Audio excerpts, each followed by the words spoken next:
1 ಕೋಟಿ ರೂಪಾಯಿ ಇದ್ದರೂ ಭಾರತದಲ್ಲಿ ವೈದ್ಯಕೀಯ ಶಿಕ್ಷಣ ಸಾಧ್ಯವಾಗುವುದಿಲ್ಲ. ಇದು ಈಗ ಅನೇಕ ಪೋಷಕರ ಕಹಿ ಅನುಭವವಾಗಿದೆ. ಎಂಬಿಬಿಎಸ್ ಶಿಕ್ಷಣದ ಶುಲ್ಕ, ಡೊನೇಷನ್ ಮತ್ತು ಇತರೆ ವೆಚ್ಚಗಳು ಮಧ್ಯಮ ವರ್ಗದ ಕುಟುಂಬಗಳನ್ನು ಸಂಕಷ್ಟಕ್ಕೆ ತಳ್ಳುತ್ತಿದೆ. ಈ ಕುರಿತ ವಿಶೇಷ ವರದಿಯೊಂದು ಇಲ್ಲಿದೆ.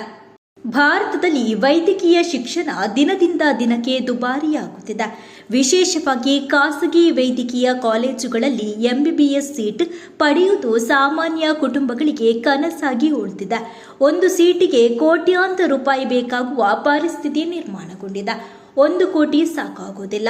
ಕನಿಷ್ಠ 1,70,00,000 ಬೇಕಾಗುತ್ತದೆ ಎನ್ನುವುದು ಈಗ ಅನೇಕ ಪೋಷಕರ ನೋವಿನ ಮಾತಾಗಿದೆ.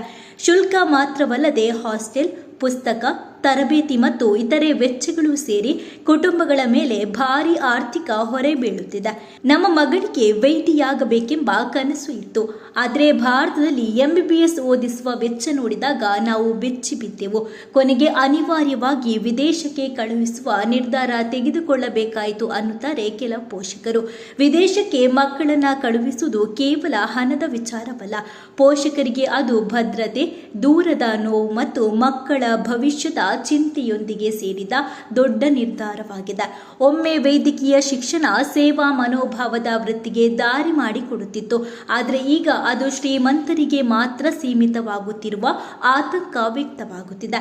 ಹಣದ ಕೊರತೆಯಿಂದ ಅನೇಕ ಪ್ರತಿಭಾವಂತ ವಿದ್ಯಾರ್ಥಿಗಳು ತಮ್ಮ ವೈದ್ಯಕೀಯ ಕನಸನ್ನೇ ಕೈಬಿಡುತ್ತಿದ್ದಾರೆ. ಪೋಷಕರು ಮತ್ತು ಶಿಕ್ಷಣ ತಜ್ಞರು ಸರ್ಕಾರಕ್ಕೆ ಮನವಿಯನ್ನ ಕೂಡ ಮಾಡ್ತಾ ಇದ್ದಾರೆ. ವೈದ್ಯಕೀಯ ಶಿಕ್ಷಣದ ಶುಲ್ಕ ನಿಯಂತ್ರಣ, ಹೆಚ್ಚಿನ ಸರ್ಕಾರಿ ಸೀಟುಗಳು ಮತ್ತು ಪಾರದರ್ಶಕ ಪ್ರವೇಶ ವ್ಯವಸ್ಥೆ ಅಗತ್ಯವಾಗಿದೆ ಎಂದು ಒತ್ತಾಯಿಸುತ್ತಿದ್ದಾರೆ. ಪ್ರತಿಭೆಗಿಂತ ಹಣಕ್ಕೆ ಹೆಚ್ಚು ಮೌಲ್ಯ ಸಿಗುತ್ತಿರುವ ಪರಿಸ್ಥಿತಿಯಲ್ಲಿ ವೈದ್ಯಕೀಯ ಶಿಕ್ಷಣ ಎಲ್ಲ ವರ್ಗದ ವಿದ್ಯಾರ್ಥಿಗಳಿಗೆ ಸಿಗುವಂತೆ ಸರ್ಕಾರ ಕ್ರಮವನ್ನ ಕೈಗೊಳ್ಳಬೇಕಿದೆ.